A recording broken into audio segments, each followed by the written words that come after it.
তুমি তো ভেবেছ জানি খুব সহজে পেয়ে যাবে রাসূলের ঠিক সাফায়াত, ঈমানের দাবি নিয়ে কাল আখিরায় পেয়ে যাবে সুবিশাল তুমি জান্নাত। আল্লাহ সুবহানাহু ওয়া তাআলা কোরআনে হাকিমের বিভিন্ন জায়গায় আল্লাহর ঈমানদার বান্দাদের মধ্য থেকে বিভিন্ন শ্রেণীর মানুষের কথা উল্লেখ করে আল্লাহ ঘোষণা দিয়েছেন আল্লাহ তাদেরকে ভালোবাসেন। আজ আমরা এমন ৮ সৌভাগ্যবান মানুষের কথা শুনব, যেই সৌভাগ্যবান মানুষগুলোকে আল্লাহ তাআলা ভালোবাসেন বলে কোরআনে জানিয়ে দিয়েছেন, ঘোষণা দিয়ে দিয়েছেন। এবং আমরা প্রতিটি পয়েন্ট যখন শুনবো চেষ্টা করব ওই পয়েন্টটি আমার মধ্যে যেন চলে আসে, আমি যেন সে ৮ শ্রেণীর ৮ প্রকার গুণ যেন আমার মধ্যে চলে আসে, ৮ শ্রেণীর মধ্যে যেন আমি পড়ে যাই, সে চেষ্টা আমরা করব। আল্লাহ তাআলা আমাকে, আপনাকে, আমাদের সবাইকে আল্লাহর প্রিয় পাত্র, আল্লাহর ভালোবাসার বান্দা হওয়ার তৌফিক নসিব করুন। ভাইরা আমার, যেখানে আল্লাহকে ভালোবাসাটাই বিরাট গৌরবের ব্যাপার, সেখানে স্বয়ং আল্লাহ ভালোবাসবেন, কত বিশাল ব্যাপার। আমরা যে ৮ শ্রেণী মানুষের কথা বলবো, এগুলো আমরা বিভিন্ন সময় বিভিন্ন বক্তব্যে, বিভিন্ন কোরআনের আয়াতে, বিভিন্ন হাদিসে আমরা শুনেছি, পড়েছি, কিন্তু হয়তো এইভাবে রিয়েলাইজ করার সুযোগ অনেকের হয়নি যে আল্লাহ রাব্বুল আলামিন এই বিশেষ গুণ, বিশেষ বৈশিষ্ট্যধারী মানুষদেরকে ভালোবাসেন। তো আমরা সেগুলো জানবো ইনশাআল্লাহ। আল্লাহ তাআলা কোরআনে কারীমে বলেছেন, ওয়াল্লাযীনা আমানু আশাদ্দু হুব্বাল লিল্লাহ, যারা ঈমানদার, যারা আল্লাহর প্রতি ঈমান এনেছেন, আখিরাতের প্রতি ঈমান এনেছেন, সে মুমিন বান্দারা তারা আল্লাহকে সবচেয়ে প্রকটভাবে, সবচেয়ে শক্তভাবে, সবচেয়ে প্রগাঢ়ভাবে, সবচেয়ে বলিষ্ঠভাবে আল্লাহ রাব্বুল আলামিনকে ঈমানদারেরা ভালোবাসে। এটা আমাদের ঈমানদারদের ভালোবাসা। আমাদের ভালোবাসা সবচেয়ে প্রকট হবে, সবচেয়ে প্রগাঢ় হবে, সবচেয়ে বেশি ভালোবাসা হবে কার জন্য? কেন আল্লাহর জন্য ভালোবাসা হবে? কারণ ভালোবাসার যে সূত্র, কারোর গুণে মুগ্ধ হয়ে, কারোর অবদানে তুষ্ট হয়ে, তৃপ্ত হয়ে আমরা তাকে ভালোবাসি। সকল গুণের সৃষ্টিকর্তাকে আল্লাহ রাব্বুল আলামিন। যদি কারোর গুণে, কোনো ব্যক্তি বা বস্তুর গুণে আমাকে মুগ্ধ করে এবং তাকে ভালোবাসতে বাধ্য করে, তাহলে ওই ব্যক্তি বা বস্তুর গুণের সৃষ্টিকর্তা, যিনি এই গুণকে সৃষ্টি করেছেন, এই গুণ তার সৃষ্টি না হলে ওই ব্যক্তি বা বস্তুর মধ্যে আসতোই না। তাহলে সে আল্লাহকে ভালোবাসা, এটা আমাদের বিবেকের দাবি, এটা আমাদের যুক্তি এবং ঈমানের দাবি কত বেশি হওয়ার কথা। ঠিক একইভাবে আমার প্রতি কারোর অবদান আছে, কেউ আমার উপকার করেছেন, অর্থ দিয়ে, কড়ি দিয়ে, পয়সা দিয়ে, কোনোভাবে আমার উপকার করেছেন, সেজন্য আমি তাকে ভালোবাসি। যিনি আমার উপকার করেছেন, তিনি নিজে উপকার করার ক্ষমতা সংরক্ষণ করেন না, আল্লাহ তাআলা তাকে উপকার করার ক্ষমতা দিয়েছেন, সামর্থ্য দিয়েছেন, তৌফিক দিয়েছেন, মানসিকতা দিয়েছেন, তাই তিনি করতে পেরেছেন। তাহলে যে আল্লাহর দান না হলে তিনি উপকারটাই করতে পারতেন না, তাহলে আমি কারোর দ্বারাই উপকৃত হয়ে তাকে যদি ভালোবাসি, তাহলে যে আল্লাহর দানে এই উপকারটা আমি পাওয়ার সুযোগ পেয়েছি, তাকে ভালোবাসা আমার ঈমানের কত বেশি দাবি হতে পারে। ভাইরা আমার, অথচ আল্লাহকে ভালোবাসা, এটা সাধারণত আমাদের মধ্যে আমরা সেভাবে অনুভব করি না। এমনকি আমরা অনেকে হয়তো জানিও না যে আল্লাহকেও ভালোবাসা যায়। অনেক মুসলমান আছে যে আল্লাহর প্রতি ঈমান আনি, আখিরাতের প্রতি ঈমান এনেছি, ঈমানের সব পিলারগুলোর উপর ঈমান এনেছি, কিন্তু আমি জানি না যে আমার ভালোবাসার সবচেয়ে বেশি হকদার আল্লাহ, সবচেয়ে বেশি হকদার আল্লাহ। এটা জানা তো দূরের কথা, আল্লাহ রাব্বুল আলামিনকেও যে ভালোবাসা যায় বা ভালোবাসা উচিত, এই সেন্সটুকু পর্যন্ত আমাদের অনেক মুসলমানদের মধ্যে নাই। ভাইরা আমার, ভালোবাসার যত কারণ থাকতে পারে, তার সব কারণ, এই সবগুলো যার কারণে বা যার সৃষ্টি হিসেবে সেগুলোর কারণে আল্লাহ রাব্বুল আলামিনের প্রতি ভালোবাসা, এটা ঈমানের দাবি। কারোর মধ্যে যদি আল্লাহর প্রতি ভালোবাসা কম থাকে তাহলে বুঝতে হবে তার ঈমান দুর্বল, আর কারোর যদি আল্লাহর ভালোবাসা তার মধ্যে বেশি থাকে বুঝতে হবে তার ঈমান শক্তিশালী। আল্লাহর প্রতি আমাদের ভালোবাসা আছে কিনা এটা বোঝার উপায় কি, বা এটা সৃষ্টি করার উপায় কি, সে বিষয়ে আলোচনা করা আজকে আমাদের উদ্দেশ্য না, সেটা ভিন্ন টপিক। আমি শুধু মূল বিষয়টা পারলাম যে ইমানদার হিসাবে আমরা আমাদের মাকে ভালোবাসি, আমরা আমাদের বাবাকে ভালোবাসি, আমরা আমাদের স্বামীরা স্ত্রীদের, স্ত্রীরা স্বামীদেরকে, বাবা সন্তানকে, সন্তান বাবাকে, ভাই বোন পরস্পরকে আমরা একে অন্যকে ভালোবাসি।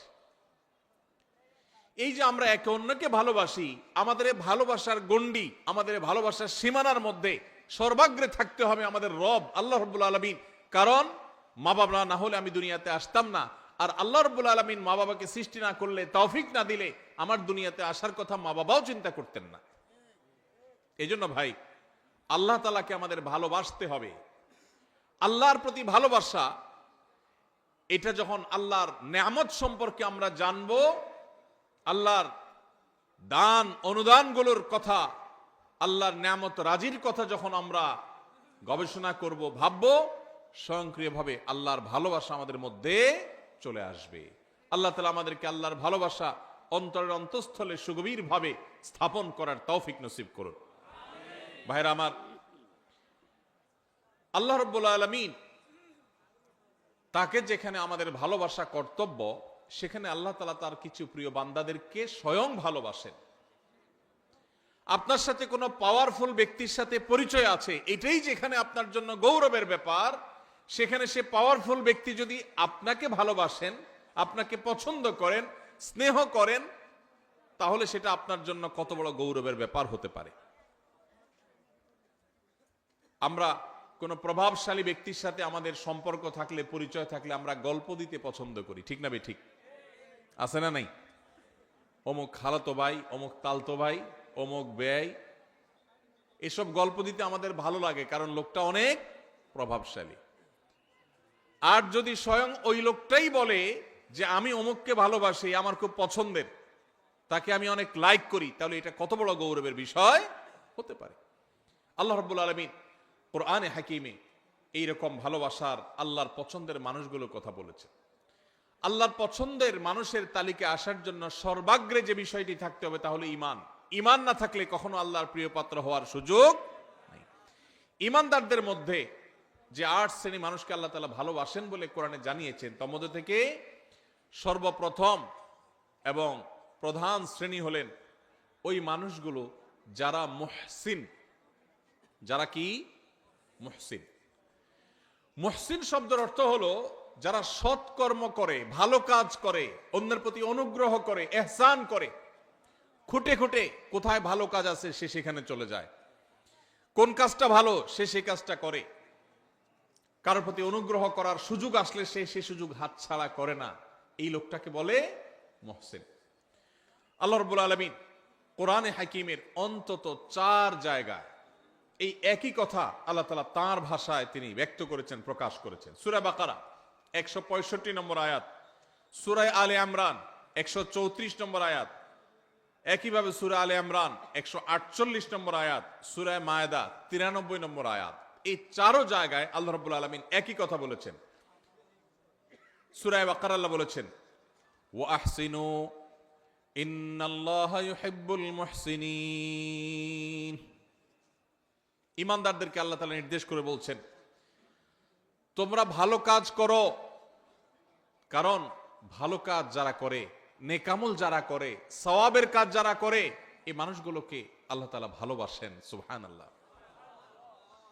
নেকামলকারীদেরকে আল্লাহ তাআলা ভালোবাসেন।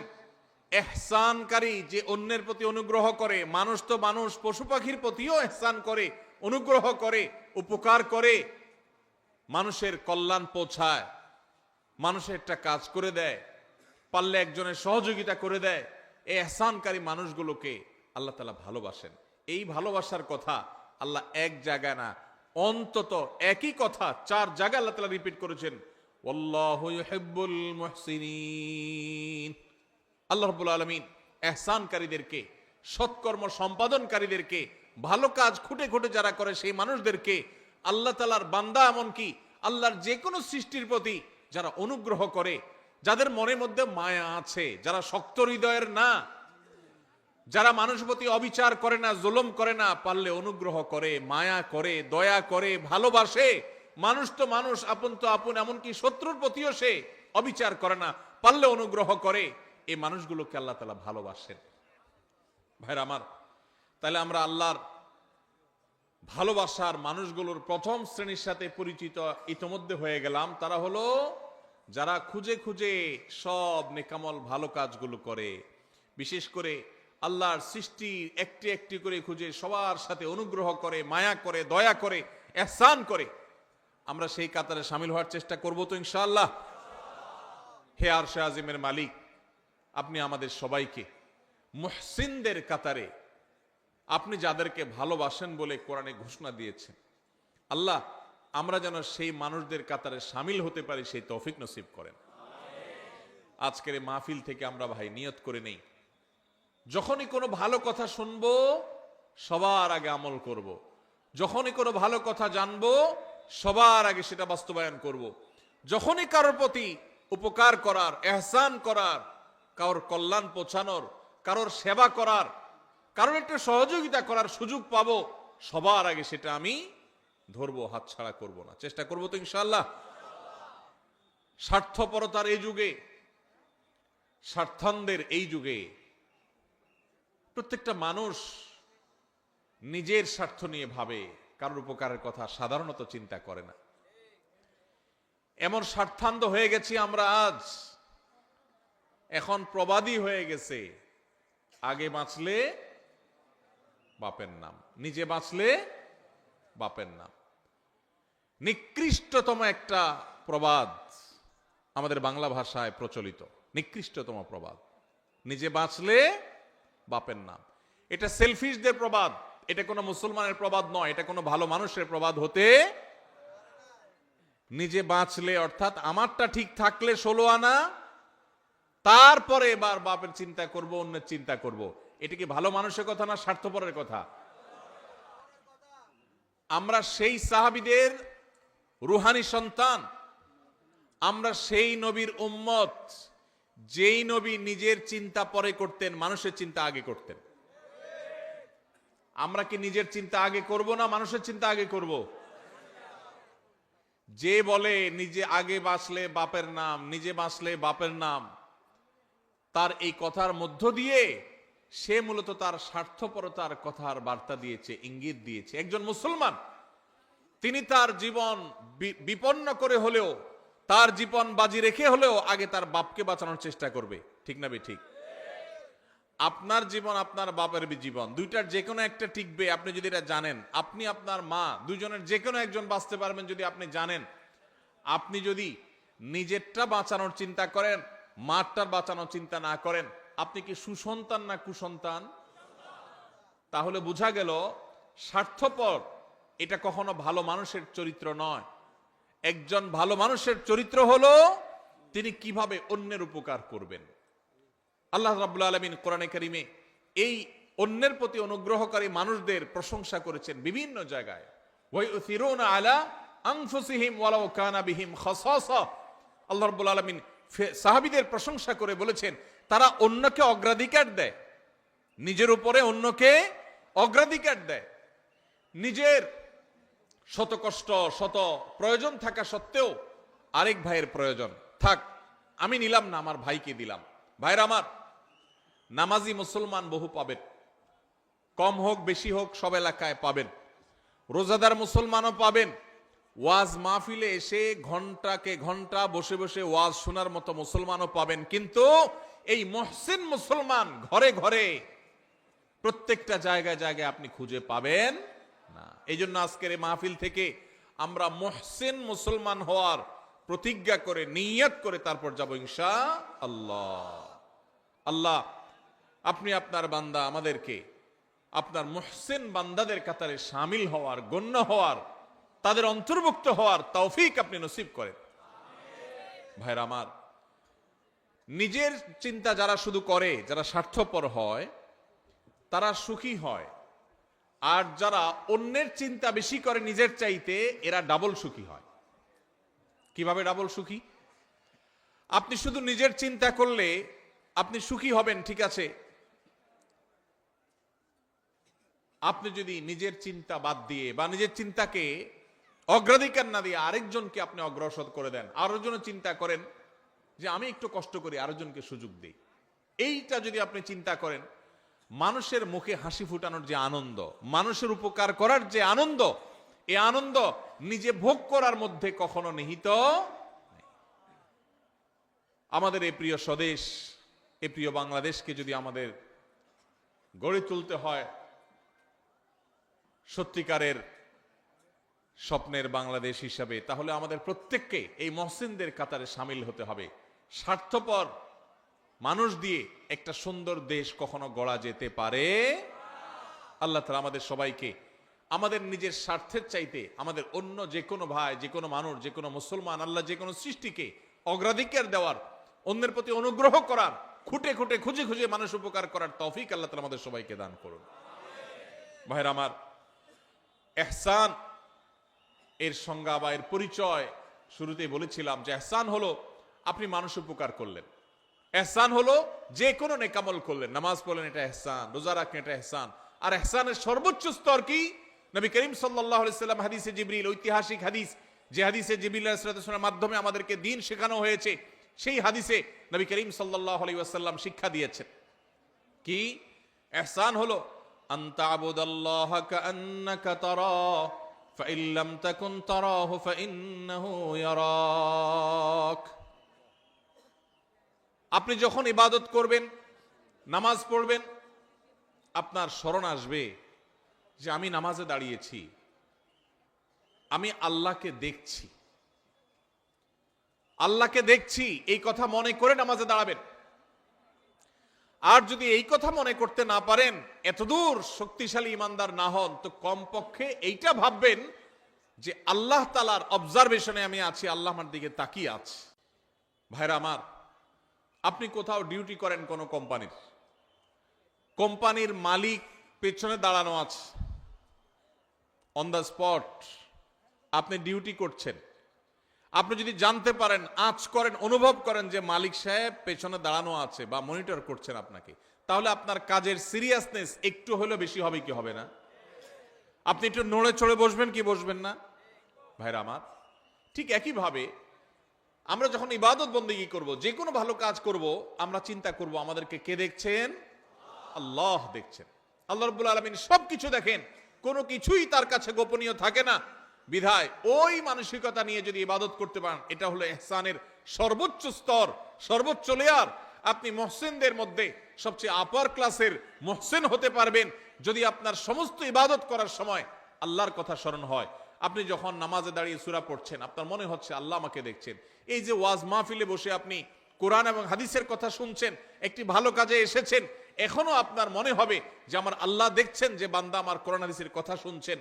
অতএব আমার মনের মধ্যে যেন বাজে চিন্তা না আসে, আমার নিয়তের মধ্যে যেন ভেজাল না ঢুকে, আমি যেন ভুল কিছু না করি।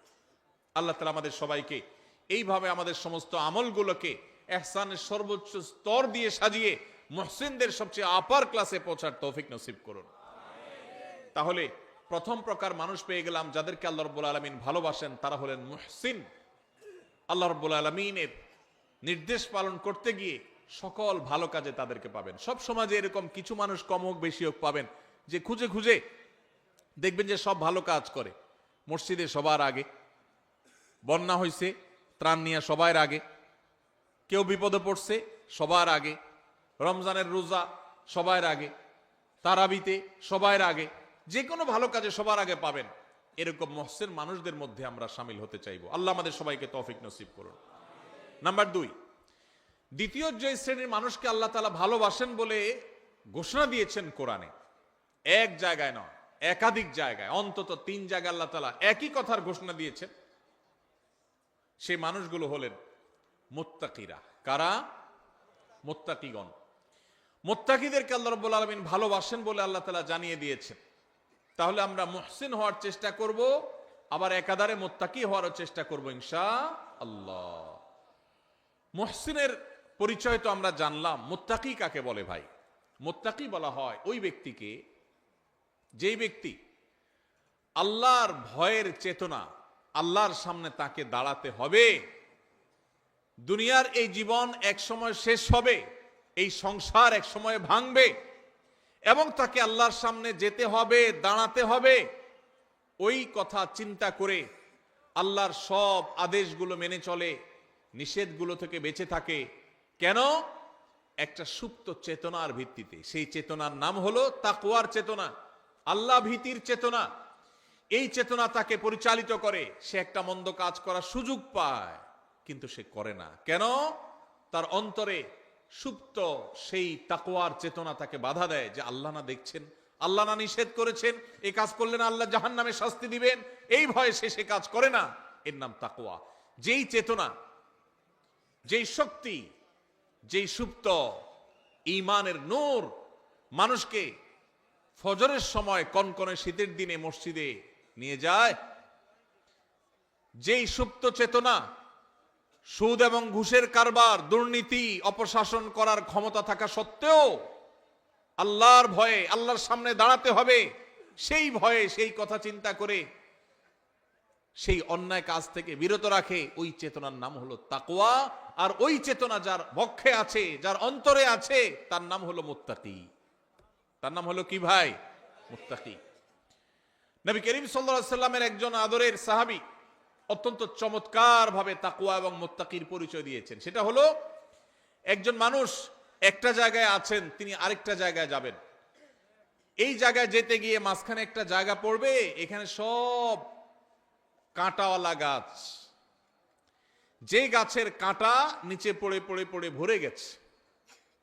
এই লোকটা যখন এই জায়গাটা পার হবে, ওই কাঁটাওয়ালা জায়গাটা পার হওয়ার সময়, যেহেতু কণ্টকাকীর্ণ জায়গা, চতুর্পাশে কাঁটা আর কাঁটা, তখন এই লোকটা পার হওয়ার সময় খুব সতর্কতার সাথে পার হবে। পা ফেলার সময় যেখানে কাঁটা নাই দেখে ওখানে পা দিবে, আবার কোথায় কাঁটা নাই ওখানে আরেক কদম দিবে, এভাবে সে আগাবে। এত কিছুর পরও যদি কখনো তার পায়ে কাঁটা লেগে যায়, দ্রুততার সাথে সেটা বের করে সামনে আরো বেশি সতর্ক হয়ে সে হাঁটবে। ঠিক একইভাবে দুনিয়াতে আমরা এসেছি, আল্লাহ তাআলা আমাদেরকে এখান থেকে পার করে এই জীবনকে আল্লাহর কাছে নিয়ে যাবেন, আখিরাতে আমরা যাব। এখানে বহু কাঁটা বিছানো আছে ভাই, হারামের কাঁটা, অশ্লীলতার কাঁটা, অন্যায়ের কাঁটা, দুর্নীতির কাঁটা, চুরির কাঁটা, ডাকাতির কাঁটা, মিথ্যা কথা বলার কাঁটা, হাজারো হারাম কাঁটা এখানে বিছানো আছে। ঈমানদার এই কাঁটাগুলো থেকে বাছাই করে করে তিনি পা ফেলবেন। যেখানে মিথ্যা নাই সেখানে আছেন, যেখানে চুরি নাই সেখানে আছেন, যেখানে ডাকাতি নাই সেখানে আছেন, এভাবে করে করে তিনি জীবন পার করবেন। এরপরেও যদি কখনো তার গুনাহ হয়ে যায়, কাঁটা পড়ে যায়, তখন সে কাঁটা ফেলে তওবা করে আবার নতুন করে আরো বেশি সংকল্প করে শক্তিশালী তওবা করে সে সামনে হাঁটবে। এই যে চেতনা, এই যে গুনাহ থেকে বাঁচার চেষ্টা, এটার নাম হলো তাকওয়া। আর এই যে চেষ্টা যারা করে তাদের নাম কি? মুত্তাকি। আল্লাহ রাব্বুল আলামিন কোরআনে কারীমের সূরা তওবার 7 নম্বর আয়াতে তিনি ঘোষণা দিয়েছেন, ইন্নাল্লাহা ইউহিব্বুল মুত্তাকিন। আল্লাহ রাব্বুল আলামিন মুত্তাকিদেরকে ভালোবাসেন, মুত্তাকিদেরকে আল্লাহ তাআলা পছন্দ করেন, যারা হারাম থেকে বাঁচার জন্য এইরকম চেষ্টা করে। ঠিক একইভাবে আল্লাহ তাআলা সূরা আলে ইমরানের 76 নম্বর আয়াতে একই কথা বলেছেন, ফাইন্নাল্লাহা ইউহিব্বুল মুত্তাকিন। আল্লাহ রাব্বুল আলামিন মুত্তাকিদেরকে ভালোবাসেন। ভাইরা আমার, এই একই নির্দেশ আল্লাহ রাব্বুল আলামিন একই কথা একাধিক জায়গায় বলেছেন যে তিনি মুত্তাকিদেরকে ভালোবাসেন। তাহলে আমাদের সমাজে আপনি ডানে বামে খোঁজ করলে দেখবেন কিছু লোক আছে আপনার মসজিদে নামাজ পড়ে, আপনার এলাকায় বসবাস করে, হারামের ধারে কাছে নাই, হারাম দেখলে সে সেখান থেকে চলে যায়, আছে না নাই? যারা যুবক আছেন, কিছু কিছু বন্ধু বান্ধব আছে, দেখবেন যে বন্ধুরা সবাই মিলে কোনো অপকর্ম করবে, সেখানে হয়তো দুই একজন বন্ধু বলে, না দোস্ত আমি এখানে যাব না, আমি এই কাজ করব না, সে সেখানে যাইতে চায় না, আছে না নাই? এটাকে বলা হয় মুত্তাকি। যাদের সুপ্ত চেতনা তাদেরকে আল্লাহর ভয়ে অন্যায় থেকে বিরত রাখে, তার সুযোগ আছে, শক্তি আছে, সামর্থ্য আছে, পার্থিব কোনো কারণে নয়, শুধু আল্লাহ ভীতির চেতনার কারণে সে হারাম থেকে বেঁচে থাকার জন্য সংগ্রাম করে, এই লোকটাকে বলা হয় মুত্তাকি। এই লোকটাকে কোনো সিসি ক্যামেরা দ্বারা মনিটরিং করতে হয় না, তার বক্ষে অবস্থিত তাকওয়ার চেতনাই তাকে মনিটর করে, তাকে পাহারাদারি করে। আল্লাহ রাব্বুল আলামিন আমাদের সবাইকে মুত্তাকিদের কাতারে শামিল হওয়ার তৌফিক নসিব করুন। সবাই মুত্তাকি হওয়ার জন্য চেষ্টা করব তো ইনশাআল্লাহ।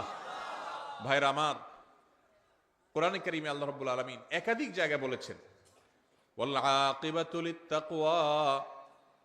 ভাইরে, দুনিয়াতে যার নোট আছে তার পাওয়ার আছে, তার লোক আছে। যার ভোট আছে তারও পাওয়ার আছে, লোক আছে। দুনিয়াতে বহু পাওয়ার নিয়ে মানুষ চলে, গাড়ি বাড়ি আছে।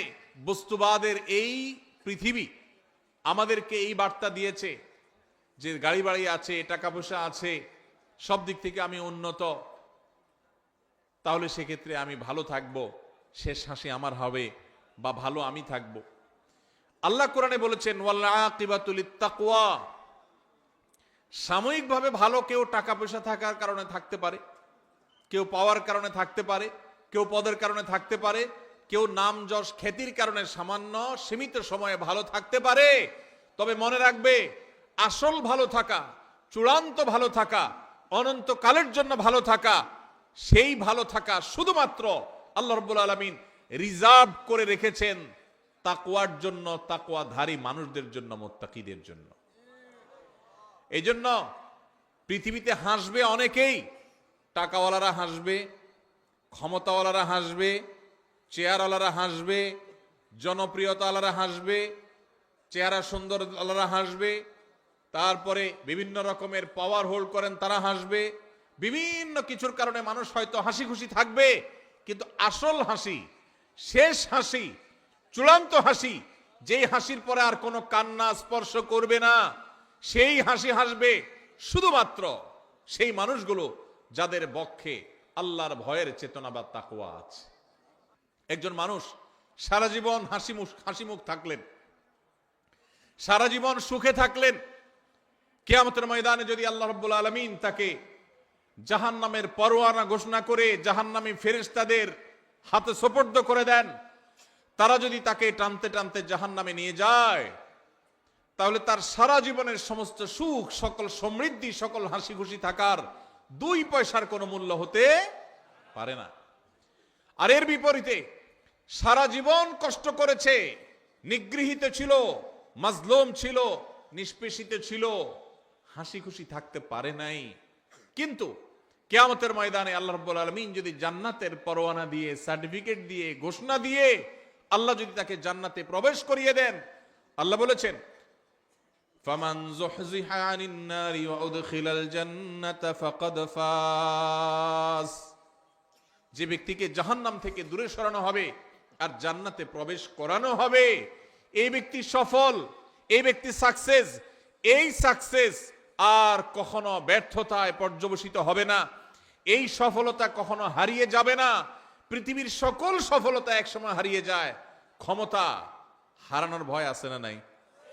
আছে না নাই? না, ক্ষমতা চিরকাল থাকে হাতের কাছে। আমাদের দৃষ্টান্ত দেখার সুযোগ হয়েছে না হয় নাই? নিজের চোখের সামনে এরকম জাজ্জল্যমান উদাহরণ দেখার পরও যদি ঈমান না জাগে, আর কখন জাগবে? ভাইরা আমার, টাকার জৌলস চিরকাল থাকে না শেষ হতে পারে? আমির ফকির হতে দেরি হয়? আল্লাহ চাইলে মুহূর্তের ভিতরে ফকির হয়। দুনিয়াতে মানুষ যত সফলই হোক, যত সাকসেসই হোক, যত সুখী হোক, এক সময় সে সুখ চলে যাওয়ার ভয় আছে। কিন্তু জান্নাতে যদি কেউ একবার প্রবেশ করে যায়, তো আর কখনো কোনো ব্যর্থতা তাকে স্পর্শ করবে। সেই শেষ হাসি সম্পর্কে আল্লাহ বলেছেন ওয়াল আকিবাতু লিত্তাকওয়া। মনে রাখবে, পৃথিবীতে কারোর খেতে ফসলটা ভালো হয়েছে, সে সুখী। কেউ কোনো পাওয়ার পেয়েছে, সে সুখে পেয়ে সুখী। কারোর অর্থকড়ি করতে পেরেছে, সে সুখী। কারোর ব্যবসা ভালো করেছে, সে সুখী। ভালো কথা, কিন্তু এই সুখগুলোর কোনোটাই স্থায়ী সুখ নয়, এগুলা ক্ষণস্থায়ী। এগুলো এক সময় হারিয়ে যায়, শেষ হয়ে যায়, আকাশ থেকে পাতালে নেমে যায়। কিন্তু যদি কেউ তাকওয়া অন্তরে ধারণ করে, এই দুনিয়াতে সুখে থাকুক আর দুঃখে থাকুক, শেষ হাসি চূড়ান্ত খুশি আল্লাহ তাআলা তাকেই দিবে। আল্লাহ তাআলা আমাদের সবাইকে সে মুত্তাকিদের কাতারে শামিল হওয়ার তৌফিক নসিব করুন, বলুন আমিন। ভাইরা আমার, তাহলে মুত্তাকি হওয়ার চেষ্টা করতে হবে। মুত্তাকি হওয়ার জন্য কি করব আমরা? মুত্তাকি হওয়ার জন্য বেশি কিছু না ভাই, সকল হারাম থেকে বেঁচে থাকতে হবে, সকল অন্যায় থেকে বেঁচে থাকতে হবে, সকল গুনাহ থেকে বেঁচে থাকতে হবে, আল্লাহর সমস্ত আদেশ নিষেধ মেনে চলতে হবে। চেষ্টা করব তো আমরা ইনশাআল্লাহ। আল্লাহ তাআলা আমাদের সবাইকে আল্লাহর সমস্ত আদেশ নিষেধগুলো মেনে চলার তৌফিক নসিব করুন। আল্লাহ আল্লাহ আপনি আমাদেরকে মুত্তাকিদের কাতারে শামিল করে দিন। আল্লাহ আপনি আমাদের অন্তরে তাকওয়া ঢেলে দিন। আল্লাহ তাকওয়া আমাদের অন্তরে স্থির করে দিন। আমাদেরকে যেন আপনার তাকওয়ার শক্তি যেন পরিচালিত করে, তাকওয়ার প্রভাবে যেন আমরা প্রভাবিত হই, আমরা যেন মুত্তাকিদের ইমাম হতে পারি। আল্লাহর কাছে দোয়া করব তো ইনশাআল্লাহ। তাহলে দ্বিতীয় শ্রেণীর মানুষ পাইলাম। আপনার সমাজে আপনার আশেপাশে যদি দেখেন এমন মানুষ, আল্লাহর ভয়ে তারা হারামের কাছে যায় না, আল্লাহর ভয়ে তারা হালাল ছাড়ে না, ফরজ কাম ছাড়ে না, ওয়াজিব কাম ছাড়ে না, এইরকম মানুষ যদি খুঁজে পান তাহলে বুঝে নিবেন এই লোকটা সেই মানুষ যাকে আল্লাহ ভালোবাসেন, এবং আপনিও চেষ্টা করবেন সেই কাতারে যাওয়ার। আল্লাহ আমাকে তৌফিক দান করুক। আমি আপনাদের কাছে দোয়া চাই, আল্লাহ যেন শুধু নামকে আস্তে মুসলমান না রাখেন। আমরা সবাই নিজেকে মুসলমান দাবি করি, সোকল বা নামকে আস্তে মুসলমান হয়তো আমরা সবাই আছি কম বেশি, কিন্তু মুত্তাকি মুসলমান খুব বেশি নাই ভাই। হারামও করে আবার মুসলমান, এই লোক মুত্তাকি না। মুত্তাকি সে যে আল্লাহ নিষেধ করেছেন এটা জানার পর সকল লোভ থাকা সত্ত্বেও, সকল আকর্ষণ থাকা সত্ত্বেও সে সেখান থেকে নিজেকে বিরত রাখে। কোন যুবক কোন মেয়ের সাথে হারাম রিলেশন, হারাম সম্পর্ক এটা সে করে না আল্লাহর ভয়ে, এর নাম তাকওয়া। মাদকের ব্যবসা করে লাল হওয়ার সুযোগ আছে কিন্তু করে না আল্লাহর ভয়ে, এর নাম তাকওয়া। ফজরের সময় আরামের ঘুম ঘুমানো যায়, কিন্তু আরামের ঘুম ছেড়ে কনকনে শীতের মধ্যে ওযু করে ঠান্ডা পানি দিয়ে নামাজ পড়তে যায়, এর নাম তাকওয়া। আল্লাহ আমাদের সবাইকে সেই তাকওয়া আমাদের অন্তরে ধারণ করার তৌফিক নসিব করুন। তাহলে আল্লাহ যাদেরকে ভালোবাসেন তাদের মধ্যে দ্বিতীয় প্রকার হলেন মুত্তাকিরা। নাম্বার 3, তৃতীয় প্রকার মানুষ যাদেরকে আল্লাহ ভালোবাসেন তারা হলেন সেই মানুষেরা যাদের মধ্যে ন্যায় বিচার আছে, যারা ইনসাফ করে, যারা মানুষের প্রতি অবিচার করে না, যারা ন্যায়নিষ্ঠ আচরণ করে, অন্যায় অবিচার করে না। কোরআনে কারিমে যে 2-3টি নির্দেশ সবচেয়ে বেশি সংখ্যক বার আল্লাহ তাআলা দিয়েছেন, বারবার দিয়েছেন, বিভিন্ন জায়গায় দিয়েছেন, সেই কয়েকটা নির্দেশের মধ্য থেকে একটা হলো এই নির্দেশটা যেন একজন মানুষ তিনি যেন ইনসাফ করে চলেন, তার জীবনে যেন ন্যায় বিচার থাকে, তার মধ্যে যেন জুলুমের মানসিকতা না থাকে, অবিচার করার মানসিকতা যেন না থাকে। আপনারা হয়তো অনেকে বলবেন এটা আবার আমাদের সাথে খুব বেশি প্রাসঙ্গিক কিভাবে? যারা জাজ, যারা বিচারপতি, তারা তাদের ওই চেয়ারে বসে তারা ন্যায় বিচার করবেন কি করবেন না, বা যারা যখন শাসনভার যাদের দায়িত্বে থাকে, কাঁধে থাকে, ক্ষমতায় থাকে, তারা ন্যায় বিচার করবেন কি করবেন না এই প্রশ্ন আসতে পারে। আমরা সাধারণ মানুষ, আমাদের ন্যায় বিচার প্রশ্ন কোত্থেকে? অনেকে হয়তো এটা মনে করবেন। ভাইরা আমার, আমাদের প্রত্যেকটা মানুষের জীবনে ন্যায় বিচার করার প্রসঙ্গ আসে কিভাবে? আপনি যদি আপনার জীবনে কখনো একটা নির্দোষ মানুষকে দোষী বলেন, লোকটার আসলে কোনো দোষ নাই, কেউ একজন ফেসবুকে তার নামে একটা বদনাম উঠায় দিছে, আপনিও সেটা শেয়ার করে তার বদনামি করছেন, তাহলে এটা কি তার প্রতি সুবিচার হলো না অবিচার হলো? এই অবিচারটা আমাদের দ্বারা হয় কি হয় না? হয়। ঠিক একইভাবে আমাদের আশেপাশে অসংখ্যবার সকাল থেকে রাত পর্যন্ত আমরা দেখা যায় আমরা অবিচার করি, আমরা টেরও পাই না। আল্লাহ রাব্বুল আলামিন আমাদেরকে বারবার করে বলেছেন ইমানদার কখনো অবিচারকারী হতে পারে না, ইমানদার কখনো ন্যায় ভ্রষ্ট কাজ করতে পারে না, ইমানদারকে ন্যায়সঙ্গত আচরণ করতে হয়, কখনো ন্যায় থেকে সে সরতে পারে না। আপনি দোকানদার মানুষ, আপনি মুদি দোকানদারি করেন, কাস্টমারকে দেশি মসুর ডাল দেওয়ার কথা বলে সাথে ইন্ডিয়ান মশারি মিশিয়ে দিলেন, এটা কি তার প্রতি সুবিচার করলেন না অবিচার করলেন? দাম নিলেন দেশি মশারির, দিলেন ইন্ডিয়ানটা মিশায়া। মশারি ইন্ডিয়ানটার দাম বেশি না দেশিটার দাম বেশি? যেটার দাম বেশি ওইটার টাকা নিলেন, আর কম দামাটার সাথে মিশিয়ে দিলেন, ন্যায় বিচার হলো না অবিচার হলো? তার যা হক সেটা দেয়া হয়েছে না নষ্ট করা হয়েছে? ভাইরা আমার, আপনি কাস্টমার, দোকানদার না। টাকা একটা ছিঁড়ে গেছে, টাকা ছিঁড়লে টাকার মান কমে না। বাংলাদেশ ব্যাংকের নিয়ম অনুযায়ী, দেশের প্রচলিত আইন অনুযায়ী কোনো টাকা ছিঁড়লে ওইটার মান কমে যায় না। কিন্তু যেভাবেই হোক আমাদের সমাজে কারোর কাছে ছেঁড়া টাকা থাকলে সে ওই টাকা চালাইতে খবর আছে, কারণ কেউ ছেঁড়া টাকা নিতে চায় না। এই জন্য আপনার কাছে কোনোভাবে একটা ছেঁড়া টাকা চলে আসছে, আপনি ছেঁড়া অংশকে লুকায়া দোকানদারকে এমন ভাবে দিয়ে দিচ্ছেন, ব্যস্ততার মধ্যে বেটা ক্যাশে রেখে দিস। সুবিচার হলো নাকি অবিচার হলো?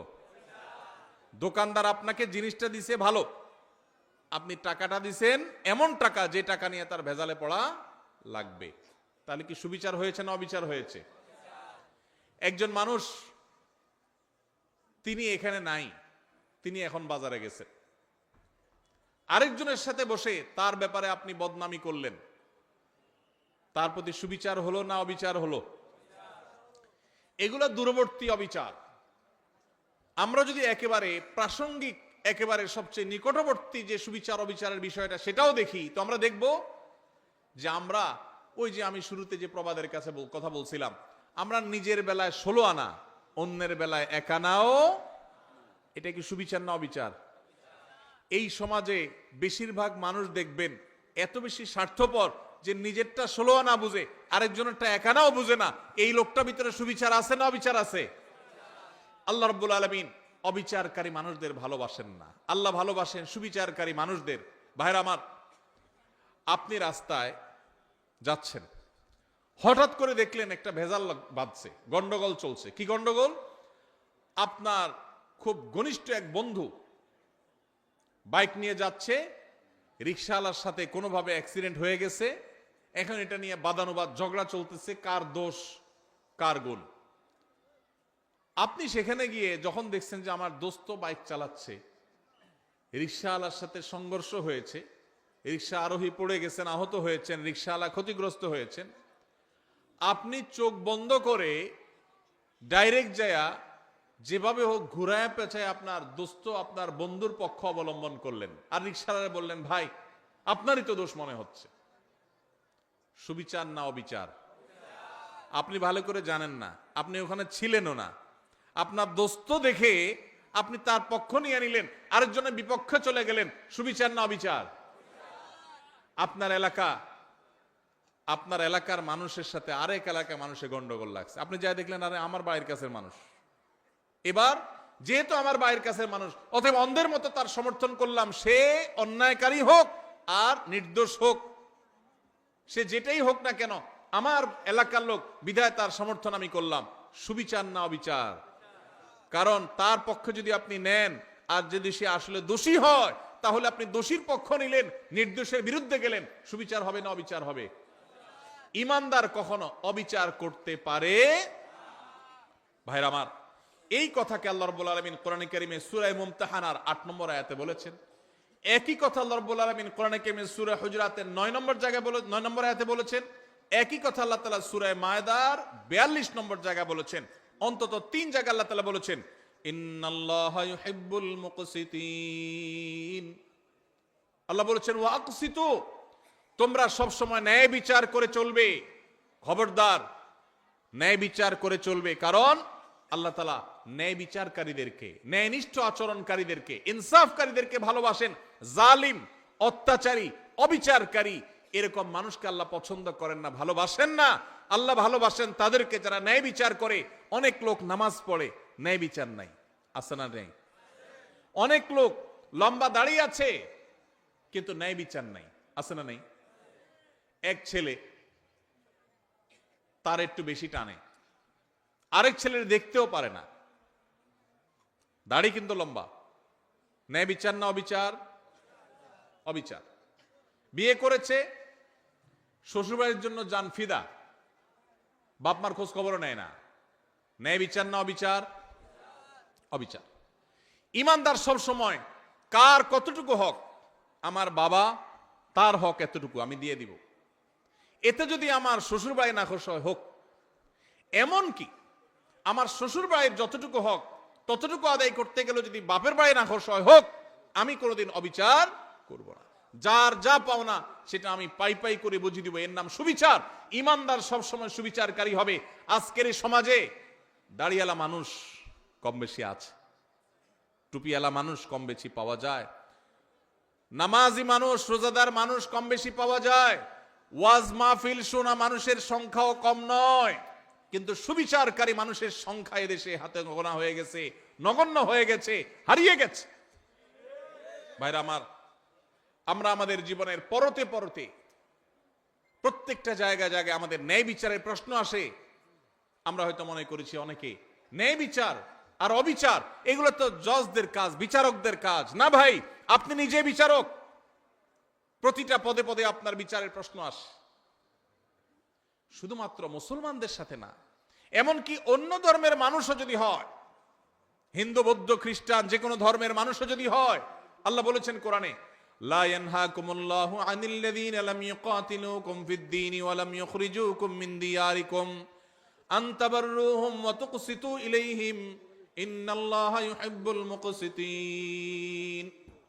অন্য ধর্মের মানুষরা তোমাদের উপর যদি কোনো যুদ্ধ চাপায় না দেয়, তোমাদের দেশ থেকে বের করে না দেয়, শান্তিপূর্ণভাবে যদি সহাবস্থান করে, তাহলে তাদের প্রতি অন্য ধর্মের মানুষ হওয়া সত্ত্বেও ন্যায়নিষ্ঠ আচরণ করতে আল্লাহ নিষেধ করেন না, বরং ন্যায়নিষ্ঠ আচরণকারীদেরকেই আল্লাহ ভালোবাসেন। এই জন্য ন্যায়নিষ্ঠ আচরণ করবো তো ইনশাআল্লাহ। ভাইরা আমার, আমাদের জীবনের প্রতিটি পদে পদে কিন্তু ন্যায় আচরণ করার ব্যাপার আছে। এখন মুশকিল হলো, আমরা ন্যায়সঙ্গত আচরণ বা ন্যায় বিচার এটা অন্যের বেলা অনেক সময় করতে পারি, নিজের লোক হলে তখন পারি না।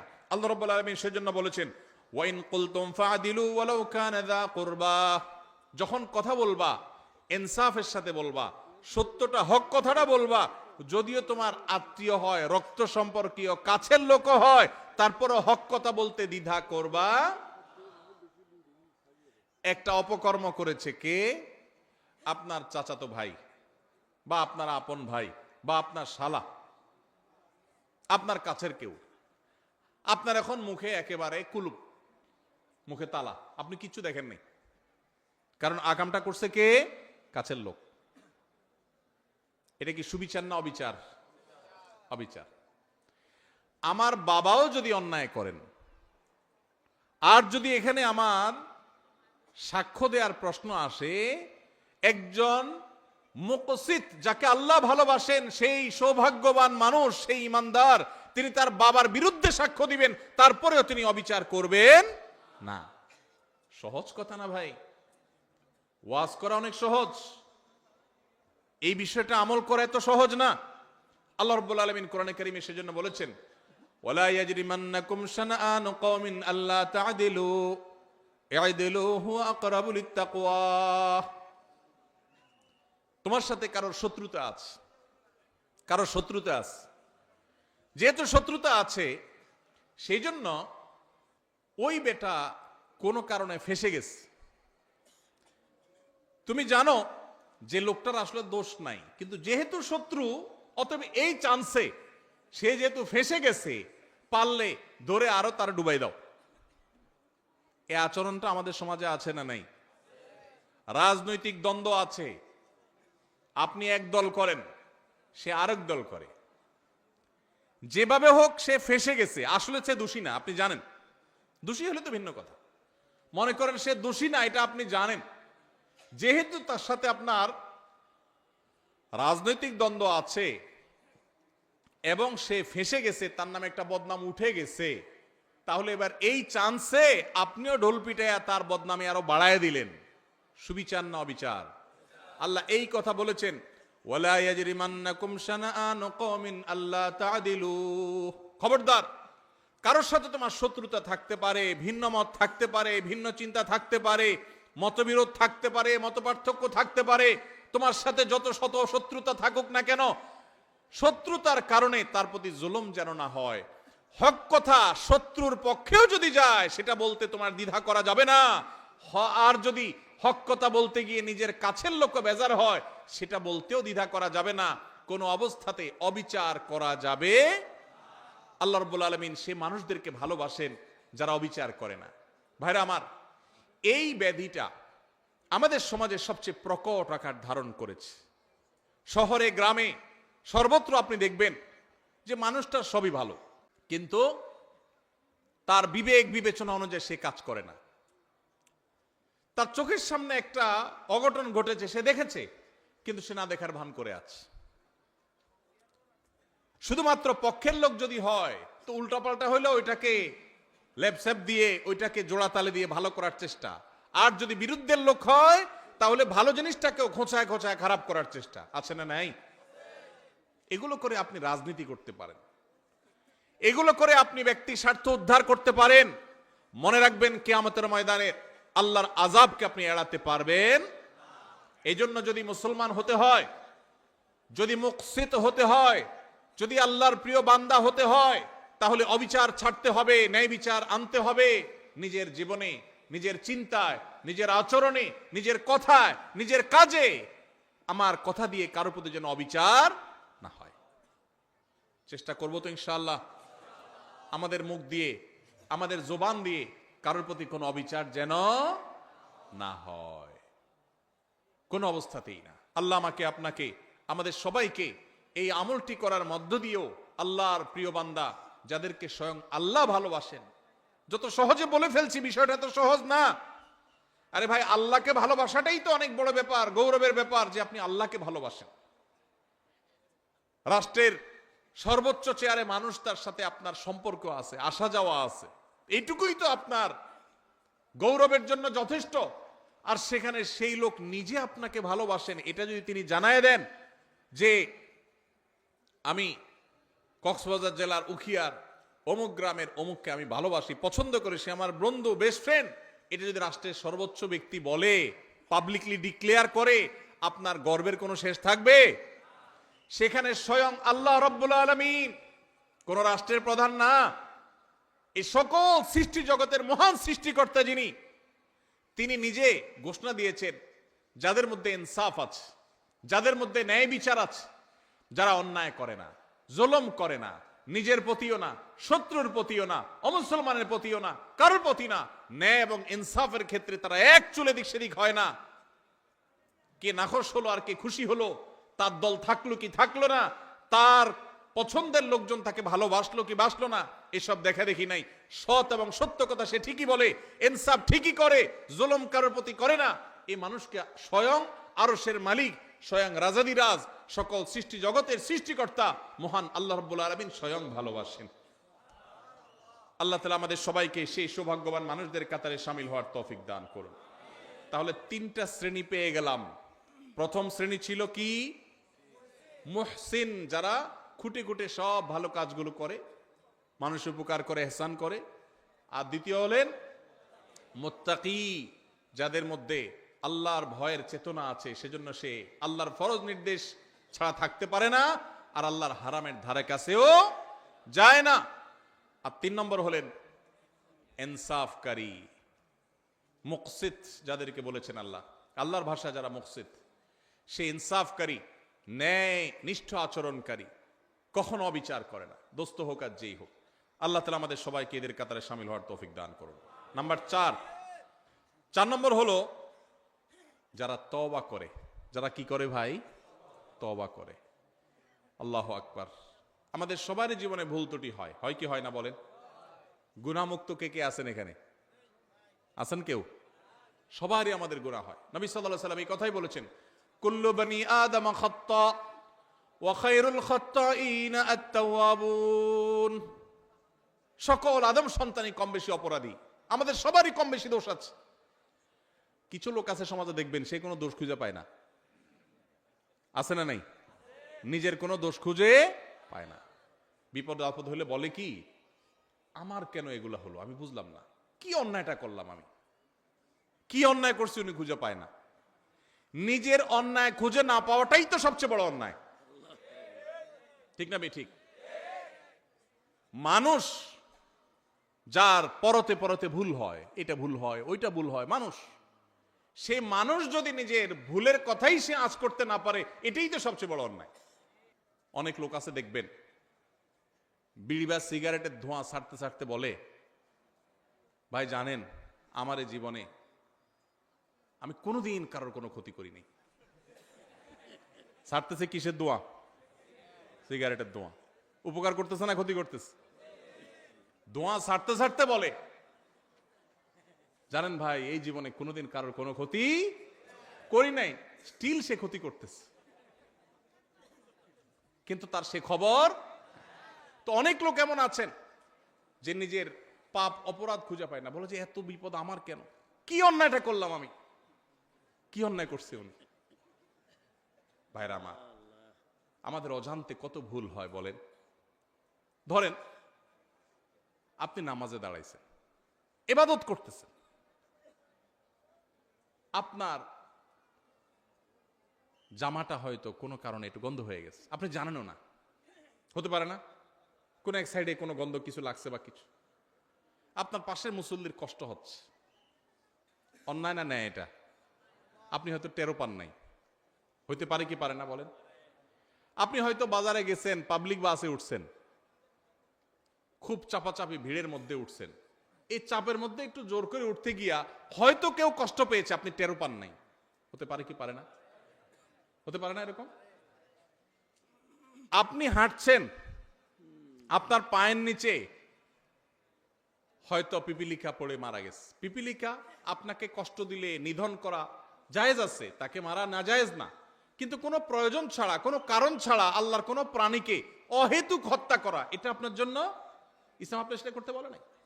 কিন্তু আপনার অজান্তে আপনার পায়ের নিচে পড়ে এরকম বহু প্রাণী হয়তো মারা গেছে, হোয়ারেস তাকে মারার কোনো কারণ হয়তো নাই, সে আপনার কোনো উপদ্রব করছে না, আপনি রাস্তা দিয়ে হেঁটে যাচ্ছেন, কিন্তু আপনার অজান্তে কাজটা হয়ে গেছে, হতে পারে কি পারে না? এরকম অন্তত কয়েক হাজার দৃষ্টান্ত এখানে বসে দেওয়া যাবে, খুঁটে খুঁটে বের করা যাবে, বড় তালিকা করা যাবে, যে আমাদের অজান্তেও আমাদের অনেক ভুল হয়। তাহলে কোন মানুষ যদি বলে আমি আবার কি ভুল করলাম, আমার অন্যায়টা কি হলো, আমি অন্যায়টা কি করলাম, তাহলে এটাই হলো তার সবচাইতে বড় অন্যায়। আমার অপরাধটা কি, এই কথা যে বলে সে সবচেয়ে বড় অপরাধী। আল্লাহর কাছে বান্দা সব সময় তার অপরাধ বোধের কথা স্মরণ করবে। আমার অজান্তে কত অপরাধ হয়ে যাচ্ছে, জ্ঞাতসারে কত অপরাধ হয়ে যাচ্ছে। এই যে আমি কথা বলছি, এই কথাটা যে মাপে হওয়া দরকার একটু বেশি মাপে হয়ে যাচ্ছে, হতে পারে এটাও একরকমের সীমা লঙ্ঘন। আপনি আপনার বাবার সামনে মায়ের সামনে কথা বলছেন, বাবা মা নিজস্ব লোক, ঘরের লোক, সবচেয়ে আপন মানুষ, একটু জোরে বলে ফেলছেন, অন্যায় হয়ে যেতে পারে, তাদের মনে কষ্ট হতে পারে, তারা এটাকে মাইন্ডে নিতে পারেন, তাহলে এটা একটা অপরাধ হতে পারে, অথচ আপনার খবরই নেই যে আপনি অন্যায় করেছেন। এরকম অজস্র অপরাধ হয়। এজন্য ইমানদার সবসময় তওবা করবে। আমাদের প্রিয় নবী সাল্লাল্লাহু আলাইহি সাল্লামের প্রিয় একটা আমল ছিল নিয়মিত তওবা করা। আপনি মিডিল ইস্টে গেলে দেখবেন আরাবিয়ানরা, বিশেষ করে সৌদি নাগরিকরা, কোনো ডাক্তারের ওয়েটিং রুমে বা কোনো পাবলিক প্লেসে, কোনো অপেক্ষার জায়গায় তারা এরকম লিখে রাখে ইমলা আওকাতাল ইন্তেজার বিল ইস্তিগফার, অর্থাৎ ওয়েটিং এর সময়টাকে আল্লাহর কাছে ইস্তেগফার করে কাটান। ভাইরা আমার, এই জন্য নবী সাল্লাল্লাহু আলাইহি সাল্লাম নিয়মিত প্রতিদিন ইস্তেগফার করতেন, কমপক্ষে 70 বার, সম্ভব হলে আরো বেশি সংখ্যক বার আমরা ইস্তেগফার করার চেষ্টা করব। আল্লাহ আমাদের সবাইকে তৌফিক দান করুন। ইস্তেগফারের চেতনা হলো আল্লাহর কাছে নিজের অপরাধের কথা স্মরণ করে ক্ষমা চাওয়া, যে আল্লাহ আপনি মাফ করে দেন, আল্লাহ আমি আর গুনাহ করব না, আল্লাহ আমার অজান্তে ভুল হতে পারে, জ্ঞাতসারে ভুল হতে পারে, আল্লাহর কাছে মাপ চাওয়া। আল্লাহর কাছে মাপ চাওয়ার একটা মজা আছে ভাই। মানুষের কাছে মাপ চাইলে আপনার মনটা দেখবেন খারাপ হয়ে গেছে। একজন কাছে আপনার ছোট হওয়া লাগছে, সে আপনার বলছে এখন মাপ চাবি, জোর করে আপনার মাপ চাওয়াইছে, আপনার কাছে ভালো লাগবে না খারাপ লাগবে? যে কোনো মানুষের কাছে, কারোর কাছে কেউ মাপ চাইতে ভালো লাগে না। কিন্তু আপনি আল্লাহর কাছে একটু মাপ চেয়ে দেখেন, চোখের পানি ফেলে, আল্লাহ আমার ভুল হয়েছে, আপনি মাফ করে দেন, আল্লাহ আপনি আমাকে মাগফিরাত নসিব করেন। আপনি যদি আল্লাহর কাছে মাপ চান, চোখের পানি ফেলেন, আল্লাহর শপথ পৃথিবীর বহু সুখ, বহু তৃপ্তির চাইতে বেশি তৃপ্তিদায়ক হবে আল্লাহর কাছে মাপ চাওয়ার মুহূর্তগুলো। সালহাতু সাঙ্গেবুদি দিল খারাস আজমুদে এক জামানা খাকে বাস। পাথর হয়ে তো বহুকাল ছিলে ভাই, একটু আল্লাহর কাছে চোখের পানি ফেলে একটু দোয়া করে কেঁদে কেটে দেখো, আল্লাহ আপনি আমাকে মাফ করে দেন, আল্লাহ কত ভুল করেছি আপনি ক্ষমা করে দেন। এই ক্ষমা চাওয়ার মধ্যে যে তৃপ্তি আছে, পৃথিবীর বহু ভোগের মধ্যে সেই তৃপ্তি নাই। এই জন্য আল্লাহ ভালোবাসেন সেই মানুষগুলোকে যারা তওবা করে। তওবা কি? তওবা হলো রুট চেঞ্জ। রাস্তা পরিবর্তন। আপনি যাচ্ছেন জাহান্নামের দিকে, আপনি সেটা চেঞ্জ করে জান্নাতের রুটে উঠে গেলেন। ভুল পথে চলছিলেন, সেটা ছেড়ে এখন সঠিক পথে চলে আসছেন, এটার নাম কি ভাই? তওবা। নামাজ পড়তাম না, এখন নামাজ শুরু করেছি। খারাপ বন্ধুর সাথে চলতাম, এখন আর চলি না, ভালো বন্ধুর সাথে চলি। অন্য মেয়েদেরকে টিজ করতো যে বন্ধুরা, তাদের সাথে আড্ডা দিতাম, এখন আর সেদিকে যাই না। আল্লাহর ভয়, আল্লাহর সামনে দাঁড়াতে হবে, আল্লাহ শাস্তি দিবেন, পাকড়াও করবেন, ছাড় দিবেন না, সেই ভয়ে আমি সেই জায়গা থেকে সরে আসছি, এখন ভালো বন্ধুর সাথে চলি। এর নাম তওবা। তওবা শুধু মুখে আস্তাগফিরুল্লাহ ওয়া আতুবু ইলাইহি বলার নাম নয়, তওবা একটা আচরণের নাম, তওবা একটা স্বভাবের নাম, তওবা একটা অ্যাটিটিউডের নাম, তওবা একটা অ্যাপ্রোচের নাম। তওবা হলো আমার অবস্থান পরিবর্তন করার নাম। নিজেকে পরিবর্তন করতে হয় ভাইরে। জীবনে একটা সময় পরিবর্তন করা লাগে। বয়স যার যেটুকু হয়েছে, জীবনের মূল্যবান সময় অনেকখানি পার হয়ে গেছে, আর কত? এখনই আসুন তওবা করি। আলাম ইয়ানিল্লাযীনা আমানু আন তাখশা কুলুবুহুম লিযিকরিল্লাহ। ইমানদারদের কি এখনো সময় হয়নি যে আল্লাহর স্মরণ হয়ে আল্লাহর সামনে দাঁড়াতে হবে? সেই কথা চিন্তা করে তাদের অন্তরটা বিগলিত হবে, অন্তরটা নরম হয়ে যাবে। আল্লাহর ভয়ে চোখের পানি ফেলে সে নিজের জীবনকে চেঞ্জ করবে, সে নিজের লাইফকে, রুটকে পরিবর্তন করবে। এই সময় কি এখনো আসে নাই ভাইরা আমার? এই জন্য তওবা করতে হয়, কোন একটা সময় এসে নিজেকে পরিবর্তন করতে হয়। আজকের এই মাহফিল থেকে আসুন পরিবর্তনের শপথ করে যাই, অঙ্গীকার করি, নিয়ত করি যে আমি আর খারাপের পথে যাব না, আমার জীবনে খারাপ কোনো কিছু আমি আর রাখতে দিব না, আমি নিজেকে পরিবর্তন করব, চেষ্টা করব তো ইনশাআল্লাহ। যদি এটা করতে পারেন, অটোমেটিক আল্লাহর ভালোবাসা পেয়ে যাবেন, অটোমেটিক আল্লাহর ভালোবাসা পাবেন। প্রসিদ্ধ একটি হাদিস আপনারা বারবার শুনেছেন হয়তো। নবী করিম সাল্লাল্লাহু আলাইহি সাল্লাম বলেছেন, আল্লাহর বান্দা, আল্লাহর বান্দা আল্লাহ অনেক ভালোবাসেন। এর মধ্যে কোন বান্দা যখন তওবা করে, গুনাহ করা থেকে ফিরে আসে, খারাপ কাজ থেকে সরে আসে, একে আল্লাহ কত ভালোবাসেন এটা বোঝাবার জন্য নবী সাল্লাল্লাহু আলাইহি সাল্লামের প্রসিদ্ধ একটা হাদিস আপনারা শুনেছেন। তিনি বলেছেন, একটা লোক সফরে বের হয়েছে। আজকালকার যুগের মতো সফর না, সেই শত শত হাজার বছর আগে মরুভূমিতে যেরকম জঙ্গলের ভিতর দিয়ে মানুষ সফর করতো, কোনো পথে কোনো দোকানপাট কিছু ছিল না, এরকম মরুভূমির মাঝখানে কোনো একটা গাছের নিচে তিনি যখন রেস্ট করার জন্য শুয়েছেন, যেই ঘোড়ায় করে যাচ্ছিলেন, ওই ঘোড়ার পিঠে তার খাবার দাবার পানি সব ছিল। ঘুম থেকে উঠে দেখেন ঘোড়া উধাও, নাই, রশি ছিঁড়ে নাই হয়ে গেছে। যতদূর চোখ যায় কোথাও কোনো মানুষ নাই, ঘোড়া তো নাই, কিছুই নেই। তো এই লোকটা অপেক্ষা করছে, একদিন, 2 দিন, 3 দিন, রাত যায়, দিন আসে, আর ঘোড়া আসার নাম নাই। আর এই মরুভূমিতে কোনো মানুষজন নাই। তার এখন তৃষ্ণায় প্রাণ বের হওয়ার উপক্রম, ক্ষুধায় যান বের হওয়ার উপক্রম। আর কোথায় যাবে তার কোনো সীমারেখা নাই, শত শত হাজারো কিলোমিটার দুদু মরুভূমি। এরকম অবস্থায় লোকটা জীবনের আশা ছেড়ে দিছে, তাহলে আমার এখানেই বোধহয় মরে যেতে হবে। এই অবস্থা সে যদি গাছের সাথে হেলান দিয়ে বা যে কোনো ভাবে চোখ বন্ধ করে বা রেস্ট করে, আর হঠাৎ করে দেখতে পায় তার সেই ঘোড়া আবার সব জিনিসপত্র পিঠে যেভাবে ছিল ওইভাবে আছে, আর সে হাজির হয়ে গেছে, এই লোকটা যতটা খুশি হবে, এবং খুশির চোটে সে আল্লাহ রাব্বুল আলামিন এর প্রশংসা করতে গিয়ে সে তার কথা পর্যন্ত পরিবর্তন হয়ে যাবে, ভুল বলে ফেলবে। এই লোকটা যেরকম আনন্দে আত্মহারা হয়ে যাবে, আল্লাহ তাআলার কোন বান্দা যখন তার জীবনকে পরিবর্তন করার সিদ্ধান্ত নেয় যে আমি আর খারাপ বন্ধুর সাথে চলবো না, খারাপ পথে চলবো না, কারোর কষ্ট দিব না, গুনাহের পথে যাব না, বেনামাজি থাকবো না, সে যখন রুট চেঞ্জ করার সিদ্ধান্ত নেয়, তওবা করে, খারাপ পথ থেকে ভালো পথে ফিরে আসে, স্বয়ং আল্লাহ রাব্বুল আলামিন ঠিক একইভাবে তার এই তওবার কারণে আল্লাহ তাআলা খুশি হয়ে যান, আনন্দিত হন, তার প্রতি আল্লাহ তাআলা সন্তুষ্ট হয়ে যান। আর এই কথাটাকে আল্লাহ রাব্বুল আলামিন কোরআনে হাকিমের একাধিক জায়গায় আল্লাহ তাআলা ব্যক্ত করেছেন। সূরা বাকারা 222 নম্বর আয়াতে আল্লাহ রাব্বুল আলামিন বলেছেন, ইন্নাল্লাহা ইউহিব্বুত তাওয়াবিন ওয়া ইউহিব্বুল মুতাতাহহিরিন। যারা তওবা করে, যারা জীবনকে পরিবর্তন করে, আল্লাহ তাদেরকে ভালোবাসে। এই জন্য ভাই জীবন পরিবর্তন করবো তো ইনশাআল্লাহ। শুধু ওয়াজ শুনবো না, পরিবর্তনও করবো ইনশাআল্লাহ। পরিবর্তন করবো তো ইনশাআল্লাহ। আল্লাহ আমাদের সবাইকে জীবনকে পরিবর্তন করার তৌফিক নসিব করুন। ভাইরা আমার, জীবন পরিবর্তন করার স্বাদ আছে, একটু করে দেখেন, অবর্ণনীয় স্বাদ আছে। গুনাহের স্বাদ বহু পেয়েছেন, গুনাহ ছাড়ারও স্বাদ আছে ভাই। মা বাবার অবাধ্য হয়েছেন, হঠাৎ করে আল্লাহর ভয়ে বিগলিত হয়ে যে আল্লাহর সামনে দাঁড়াতে হবে, শাস্তির মুখোমুখি হইতে হবে, এই জন্য মা বাবার কাছে যে করজোড় করে, বাবা মাফ করে দেন, আর অন্যায় করবো না, বহু অপরাধ করেছি, এর একটা স্বাদ আছে ভাই। শয়তান আমাদেরকে জীবন চেঞ্জ করতে দেয় না, কিন্তু আপনি জীবন চেঞ্জ করে দেখেন। আপনার রুট চেঞ্জ করে দেখেন, তওবা করে দেখেন, অসম্ভব রকমের তৃপ্তি পাবেন, ঈমানি স্বাদ পাবেন। আল্লাহ তাআলা আমাদের সবাইকে তওবাকারীদের কাতারে শামিল হওয়ার তৌফিক নসিব করুন।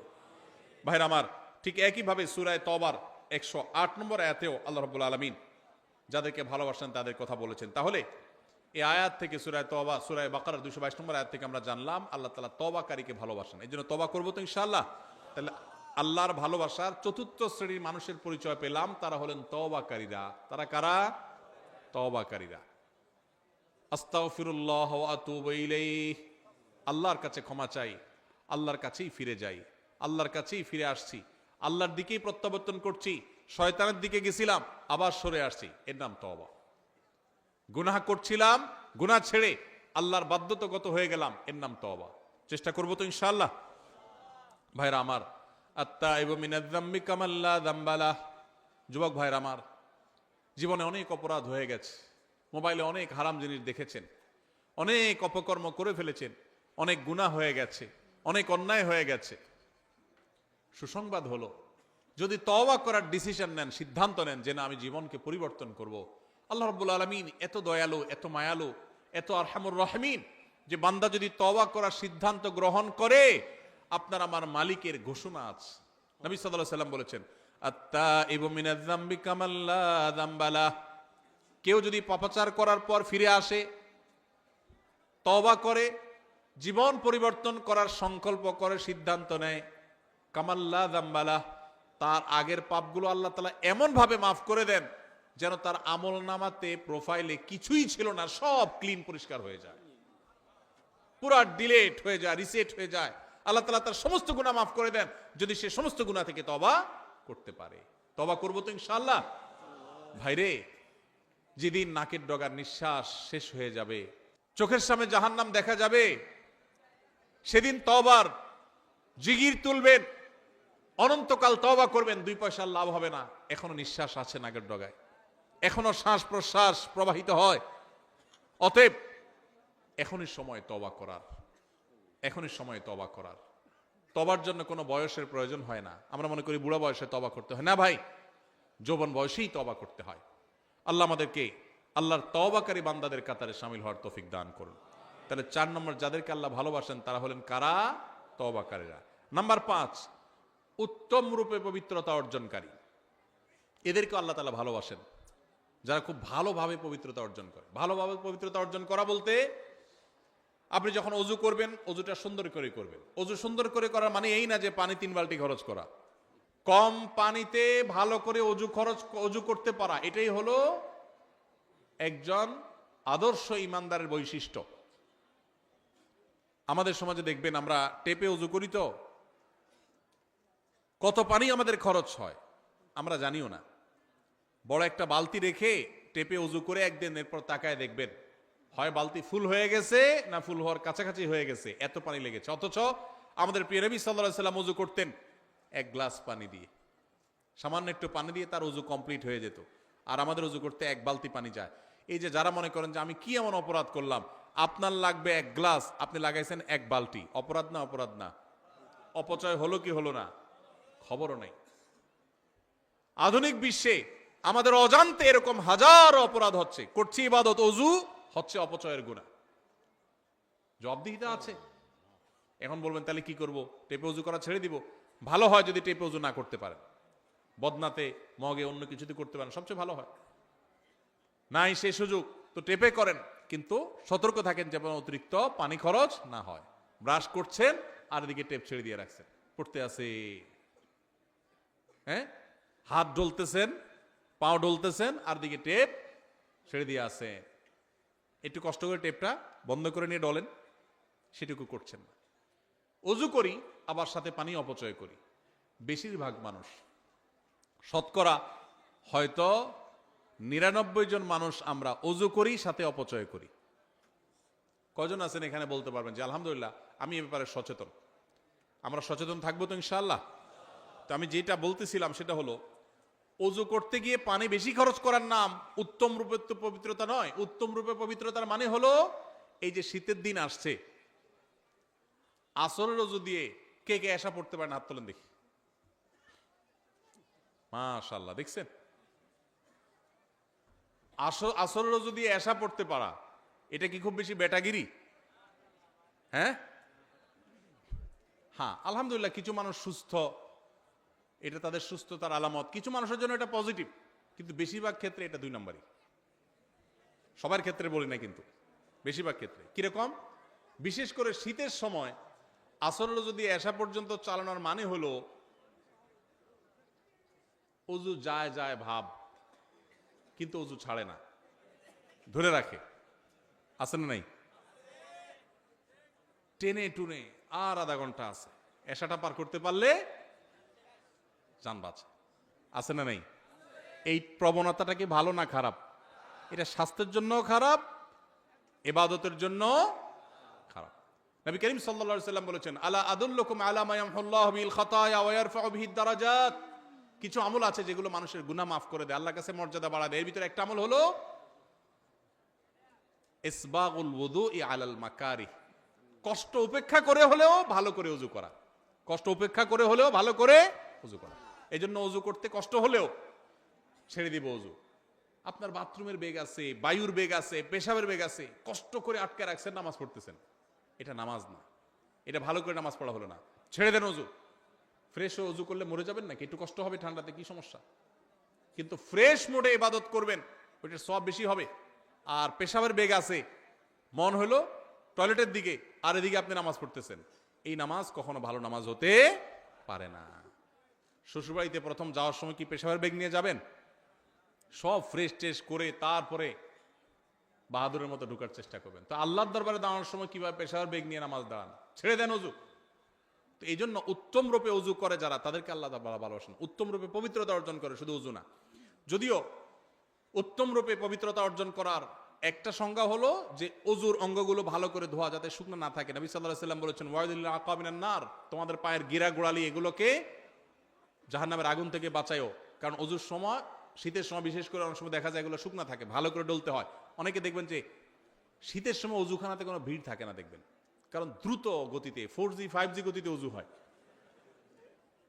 হ্যাঁ, শীতের সময় ওযু হয় 4G 5G গতিতে, আর গরমের সময় 2G গতিতে, নেটওয়ার্কই থাকে না। এত আস্তে আস্তে ওযু, খবর নাই, কারণ আরাম লাগে। তো শীতের সময় হোক আর গরমের সময় হোক, ওযুর অঙ্গগুলো ভালো করে ধোয়া। গোসল ফরজ হয়েছে শীতের দিন, কে কি মনে করবে এসব চিন্তার দরকার নাই, গোসল করবেন। ফরজ নামাজ পড়তে হবে আপনাকে, এটা মাফ নাই। যা হয় হোক আপনার নামাজ পড়তে হবে, এটা জীবন মরণের ব্যাপার। অতএব উত্তম রূপে পবিত্রতা অর্জন করতে হবে। ফরজ গোসল যখন করবেন, আগে নাপাকগুলো ভালো করে ধুয়ে পরিষ্কার করে, কাপড়ের নাপাক পরিষ্কার করে, এরপরে পুরো শরীর নাপাক পরিষ্কার করে ভালো করে ধোবেন, ভালো করে গড়গড়া করে কুলি করবেন। এটা হলো উত্তম রূপে পবিত্রতা অর্জন করা। আল্লাহ রাব্বুল আলামিন কোরআনে হাকিমে প্রশংসা করেছেন কাদের? প্রশংসা করেছেন সূরা তাওবার 108 নম্বর আয়াতে ওই সমস্ত মানুষদের যারা উত্তম রূপে পবিত্রতা অর্জন করে। আল্লাহ বলেছেন, আল্লাহু ইউহিব্বুল মুত্তাহিরিন।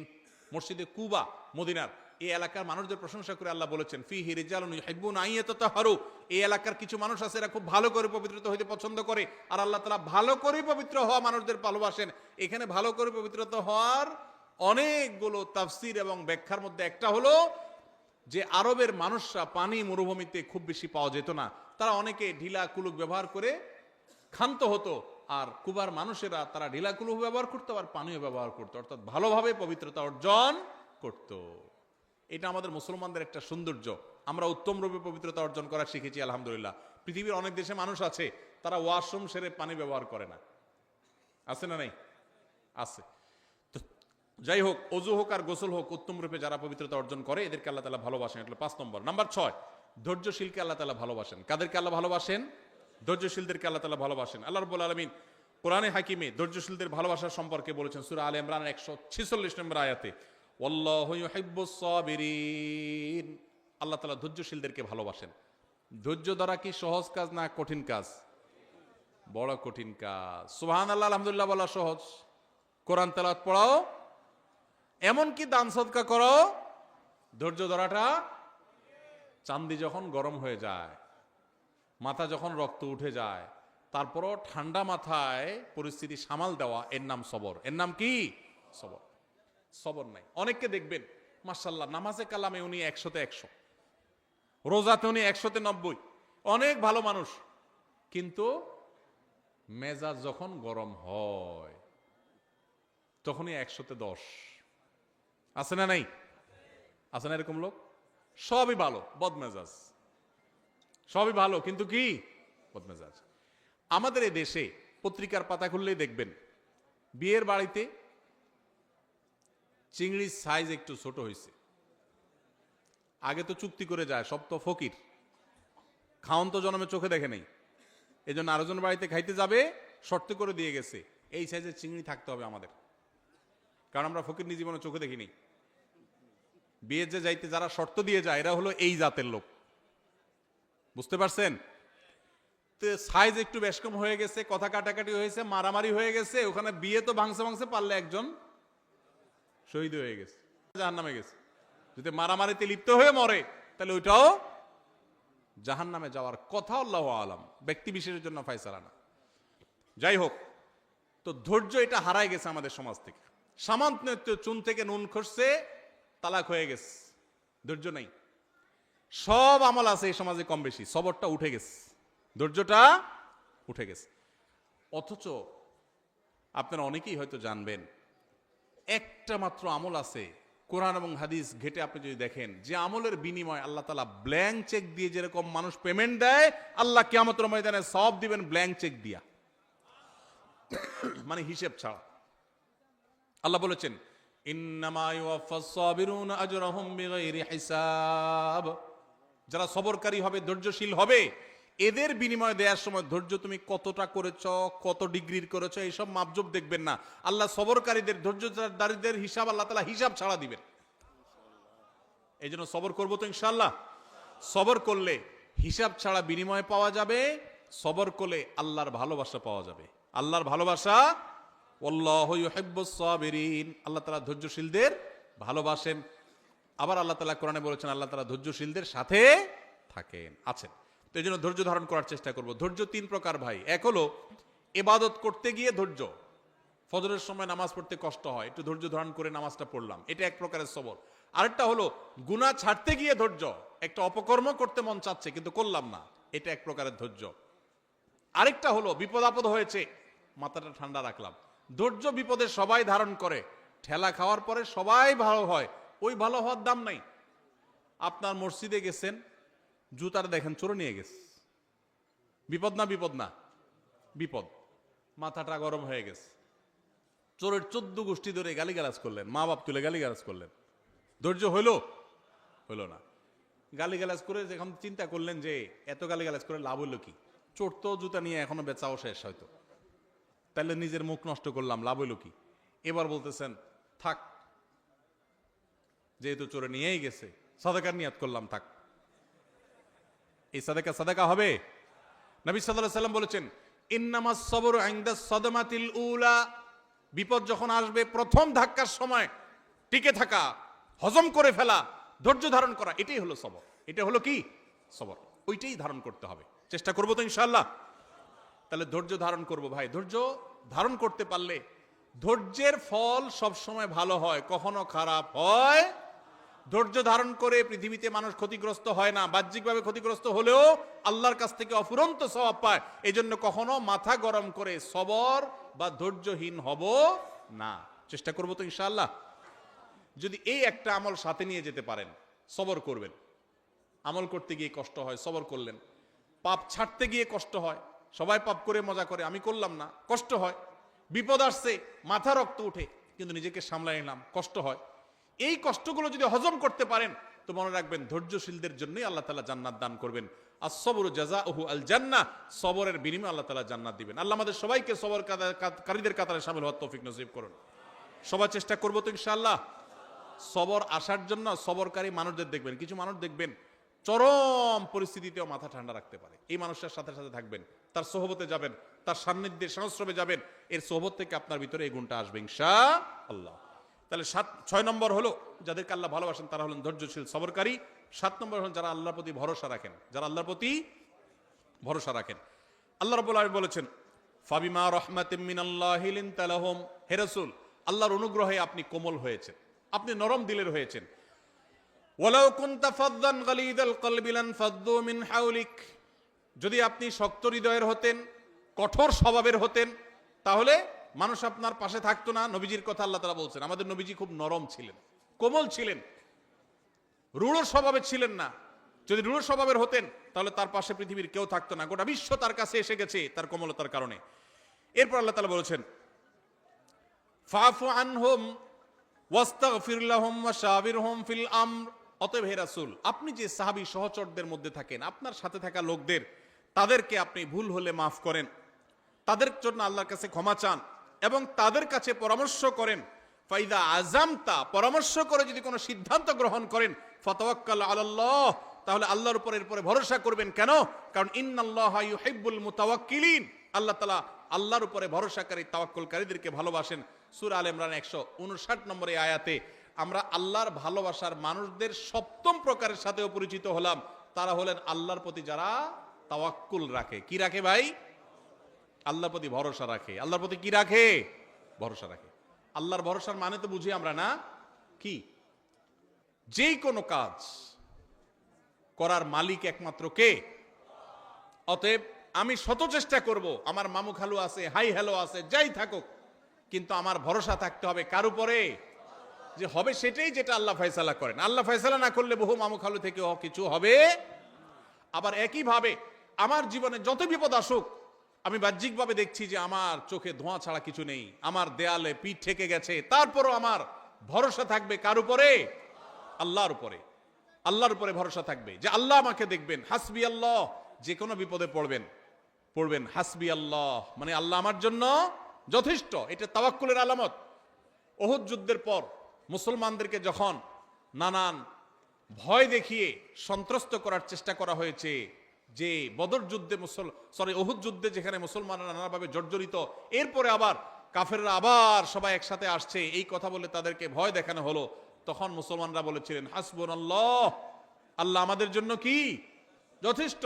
একই কথা ইব্রাহিম আলাইহিস সালামও বলেছিলেন, যখন অগ্নিকুণ্ডে তাকে নিক্ষেপ করা হয়, তিনি বলেছিলেন আল্লাহ আমার জন্য যথেষ্ট। এই জন্য কেউ যদি কোনো বিপদে কোনো আপদে আল্লাহর প্রতি ভরসা রেখে বলে আল্লাহ আমার জন্য যথেষ্ট, সত্যি সত্যি আল্লাহ তার জন্য যথেষ্ট হয়ে যায়। এই জন্য ভাই, আমরা সবাই আমাদের জীবনে যে কোনো কিছু, আপনি পরীক্ষা দিলাম, ভালো মন্দ যাই হলো, আল্লাহর উপর ভরসা রাখবো। এটা বিপদ আসছে, আমি ভেঙে পড়বো না, আমি আল্লাহর উপর ভরসা রাখবো। ইমানদার সবসময় কার উপরে ভরসা রাখবে? অসুখ হয়েছে, ওষুধ আমি সেবন করব, কিন্তু ভরসা হবে কার উপরে? আল্লাহর উপরে। বিপদ আপদ হয়েছে, 2-4-5 জনের কাছে গেছি, ভালো কথা, কিন্তু ভরসা হবে কার উপরে? আল্লাহর প্রতি। আল্লাহর প্রতি ভরসা, পদে পদে, পায়ে পায়ে। আজ বস্তুবাদের জোয়ারের জয় জয়কারের এই পৃথিবীতে মানুষ আল্লাহর উপরে ভরসা ভুলে গেছে ভাই। এখন আল্লাহর উপরে ভরসা নাই, অসুখ হলে ওষুধের কথা আগে মনে পড়ে, আল্লাহর কথা মনে পড়ে না। এটা ঈমান দুর্বল হওয়ার লক্ষণ, আলামত খারাপ। এই জন্য বেশি বেশি করে আল্লাহর কথা স্মরণ করা, বিপদ আপদে আল্লাহকে স্মরণ করার চেষ্টা করা। আল্লাহর প্রিয় বান্দাদের মধ্যে শামিল হতে হলে এই তাওয়াক্কুলকারী হতে হবে। আল্লাহ আমাদের সবাইকে তৌফিক দান করুন। তাহলে 7 নম্বর, সেই সৌভাগ্যবান মানুষ যাদেরকে স্বয়ং আল্লাহ ভালোবাসেন বলে জানিয়েছেন, তারা হলেন, তারা পদে পদে জীবনের ক্ষণে ক্ষণে সব সময় ভরসা রাখে কার উপরে? আল্লাহর উপরে। আল্লাহর উপরে যারা ভরসা রাখে তারা কখনো বেইজ্জত হয় না, তারা কখনো মন খারাপ করে না। ধরুন আমি ওনার উপরে ভরসা রাখলাম, ওনার উপরে ভরসা রাখলাম, আপনার উপরে ভরসা রাখলাম, রেখে আমার ভরসাটা ভেঙে গেল, মনটা খারাপ হবে না? খারাপ হবে না? কিন্তু যদি আমি আল্লাহর উপরে ভরসা রাখি, যে ঠিক আছে ওনার কাছে গেলাম, উনিও আমার আপন, উনিও আমার আপন, সবই ঠিক আছে, কিন্তু ভরসা আমার কার উপরে? ওনাদের উপরে আমার ভরসা নেই, ভরসা কার উপরে? তাহলে এই ভরসা যদি ভঙ্গ হয় তাহলে আমার মন খারাপ হবে। আল্লাহর উপরে ভরসা রাখার পরে যদি আমি দেখি আমি যা চাইলাম তা হইল না, তাহলে সান্ত্বনা আছে, আল্লাহ আমাকে যা চেয়েছি তা না দিয়ে হয়তো এর চেয়ে ভালো কিছু দিবেন। ঠিক না ভাই? ঠিক। এই জন্য সবসময় আমরা কার উপরে ভরসা রাখবো? ইনশাআল্লাহ। বাচ্চাদেরকে আল্লাহর ভরসা শিখাবো, তাওয়াক্কুল শিখাবো। আমাদের থেকে হারিয়ে যাওয়া আমলগুলো, হারিয়ে যাওয়া গুরুত্বপূর্ণ বৈশিষ্ট্যগুলোর একটি হলো এই তাওয়াক্কুল। মুসলমানদের কাছ থেকে আজ হারিয়ে গেছে ভাই। আমাদের বাচ্চা বলি, বড় বলি, আমাদের মধ্যে আল্লাহর প্রতি তাওয়াক্কুল জিনিসটা নাই। বস্তুবাদ আমাদের কাছে এত নগদ নগদ সবকিছুকে পাইয়ে দিচ্ছে যে আল্লাহর কথা আমাদের আর স্মরণ হয় না। ভাইরা আমার, কোভিড-19 এসে আমাদেরকে কিন্তু তাওয়াক্কুল শিখাই দিয়ে গেছে। ঠিক না ভাই? ঠিক। তাওয়াক্কুল শিখাইছে না শিখায় নাই? আল্লাহু আকবার। শত সহস্র ব্যবস্থা থাকার পরও ইমানদার আল্লাহর উপর তাওয়াক্কুলটাকে অগ্রাধিকার দিবে। নাম্বার 8, সর্বশেষ প্রকার হলো আল্লাহর রাহে যারা জিহাদ করেন, জীবন বাজি রাখেন, আল্লাহর নির্দেশে যারা জিহাদে থাকেন, সেই মানুষগুলো সম্পর্কে আল্লাহ তাআলা সূরা সফের 4 নম্বর আয়াতে বলেছেন, ইন্নাল্লাহা ইউহিব্বুল্লাযিনা ইউকাতিলুনা ফী সাবিলি, যারা আল্লাহর রাহে জিহাদ করে, তারা আল্লাহর রাহে জিহাদ করে কিভাবে? সফফান, সারিবদ্ধভাবে, কান্নাহুম বুনিয়ানুম মারসুস।